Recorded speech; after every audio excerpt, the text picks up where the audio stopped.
What's up, everybody, man? Hope you like the intro video. Coach Brisson back for some more double wing content. Before I get into what I'm going to talk about today, don't forget, like, comment, subscribe. Helps me, build my channel, get into the algorithm. I want to say thank you to all my subscribers. I got to 600 subscribers, which is great. I'm trying to be more active and just help out coaches in the double wing community. So before I get into all that, for anybody that's tuning into my channel and doesn't know me, my name is Coach Brisson. I've been a youth football coach for about 14 years now. And pretty much since the beginning, I've been immersed in the double wing, a little bit into the single wing. When I first started, I was assistant for another coach who ran a little bit of a direct snap, a single wing package. And then after that, I got my shot. I've won a couple championships with the double wing and the gun wing, and I've always competed with it. So that's a little bit on my background. So today's video, if you didn't know from the title, is going to be top 5 ways to improve your double wing attack. Today, I'm not going to really talk about gun wings so much. I'm just basically going to talk about traditional under center, double tight double wings. So that's going to be the topic for today. So I'm going to try to keep it quick and we'll see how it goes. So let's just get right into it and get started with the top 5 ways to make your double wing dominant. Okay, coaches. So the #1 way to improve your double wing attack is to commit to the core. And what I mean by committing to the core is that basically this offense comes with a lot of naysayers. You're going to get parents, you're going to get athletic directors that are irritated with you, but you have to commit to the core of what the offense is all about. And what that is it's power running. My first bullet point I put up there is that this is what we do mentality. What I try to stress to all my teams right before the season even starts is that we are going to be a running team. Nobody is going to be able to stop us from running the ball. We will throw the ball, and I'll get to that in a later topic. But what I want my defense to understand is that no one is going to stop our power play. They have to understand that I'm happy with us being a 4 yards per carry offense, because that's what makes us methodical and unstoppable. My teams control the clock.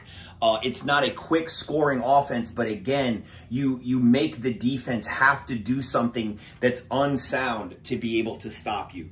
And when they do that, you take advantage of them by using other features of the double wing, like counters and passes. Now, this is a contrarian offense, which what that means is this is a throwback offense to the days of old where you weren't even allowed to pass, when they wore leather helmets. So it's an offense that you're not going to see a lot in your youth leagues, which is good for coaches that are going to try to use this offense, because if it's not run a lot in your area, then defensive coordinators aren't going to understand it, much less know how to stop it.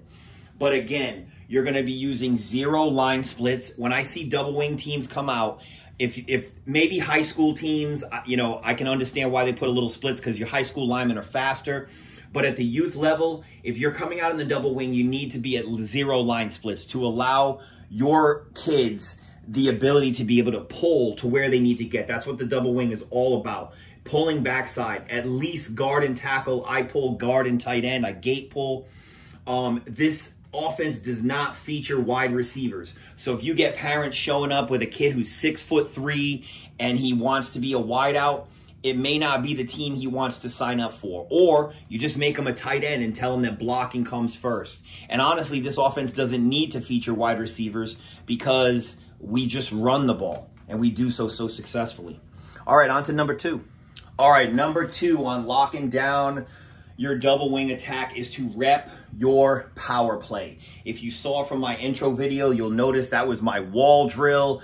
That is a staple of double wing teams. Essentially, you take your formation, you line up your formation against a wall or a fence or a barrier, anywhere that forces them to have to run in the tunnel.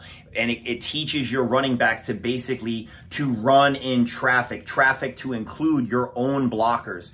So it kind of just, it breeds double wing teams on running behind their blockers. I preach to my teams a football in a phone booth mentality. Get used to running in traffic. Get used to kind of like following and being able to read your blocks. All right, number 3 on here is Power Hour. What Power Hour is a day of practice that I dedicate to running nothing but Ray 34 power or Lee 25 power. I will adjust and I'll use some tags to kind of move the offensive line around, but I will run Power Hour against a live defense. Sometimes I'll put in even backup kids. I'll put 13 kids on defense, 14 kids on defense, and I will just put my starters on the line and run Power Hour for an hour. It needs to be your go-to play because it makes up 85% of your offense, okay? As you can see the bottom, I try to make my power either power left or power right or blast. I also include that. Blast is just a feature of my system. When your power play is unstoppable, everything else works better. And I said it in the first when I was talking about commit to the core. Everything else works better. Your counters work better. Your passes work better. Any kind of your wedge works better simply because they are committing to stopping your power play. So it needs to be the most, the strongest play in your arsenal. All right, on to number 3. Okay, number 3 is a super important one, and this is a part of my offensive system, which I market.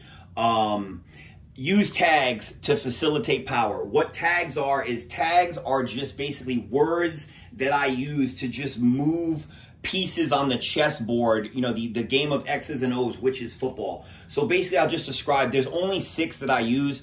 Bull and bear just tell my fullback whether he's going to align either left or right. So right now he's in the bear configuration. Fire and flame is to tell my wings to move on the line of scrimmage. And the way they know is if I call fire, it's the right wing gets on the line of scrimmage. If I call flame, it's the left wing that gets on the line of scrimmage.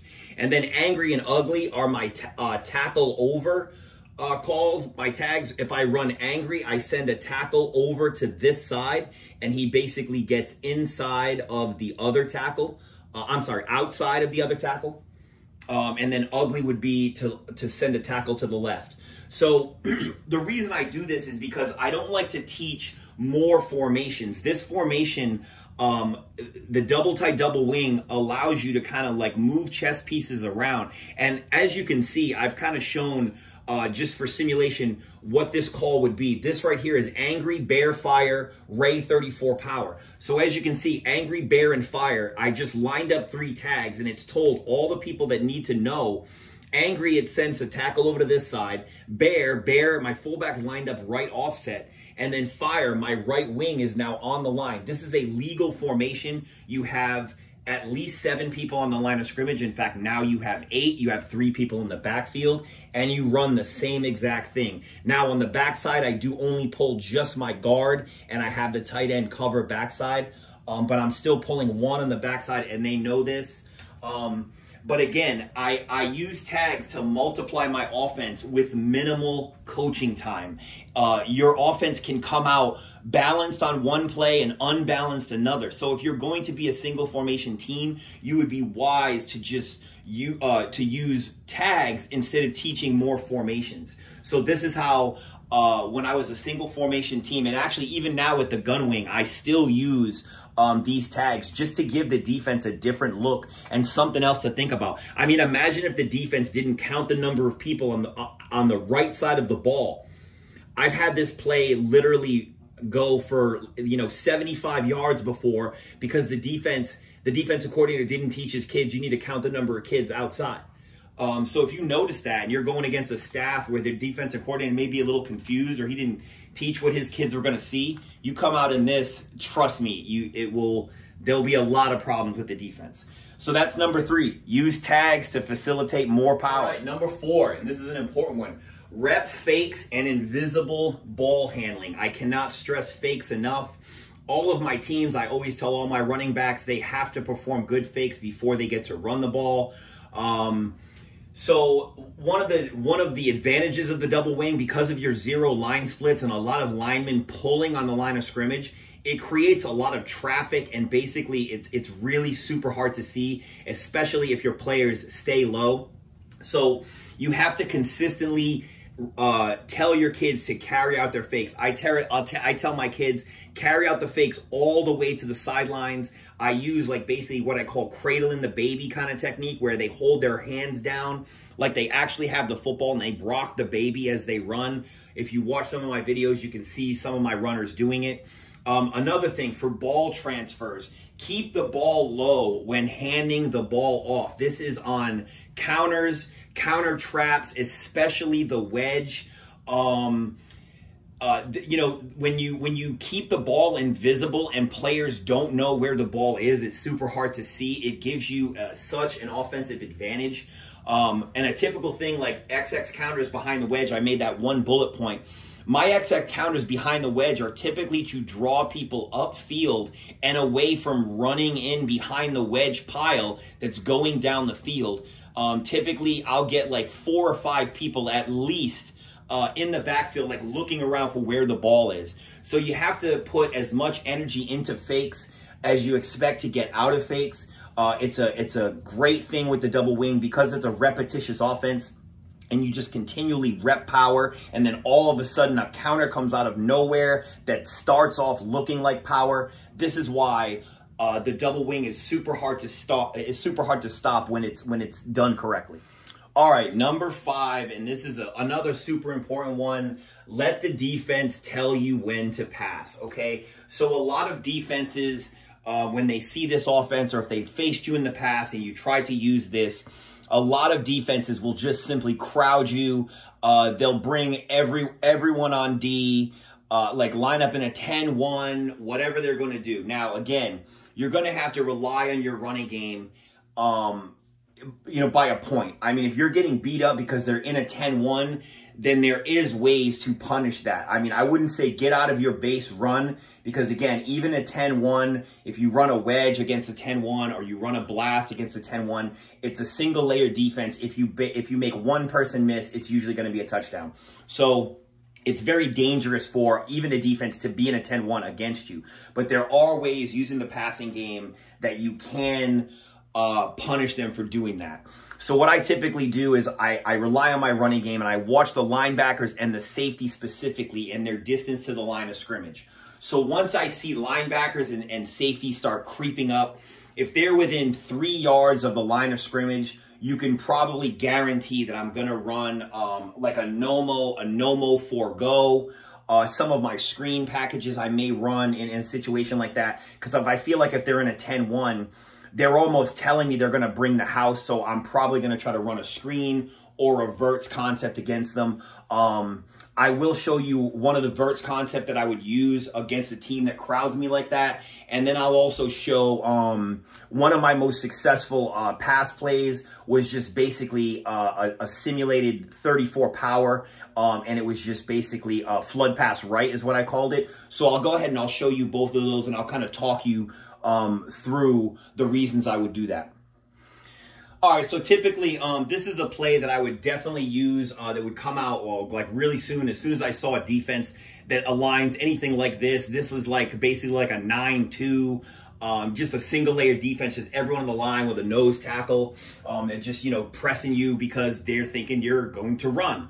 So this is a play I would come out. It's called no-mo for go. No-mo means I call off the motion, so there's no motion, and it's just 4 go routes. So basically, my wings are both widening to the numbers and going on flies or go routes, and both of my tight ends are just coming straight out the blocks and going downfield. Now, the distances of this play, for me, I typically coach like 12 and 13-year-olds, 8th grade football. So for me, this is kind of like a go route.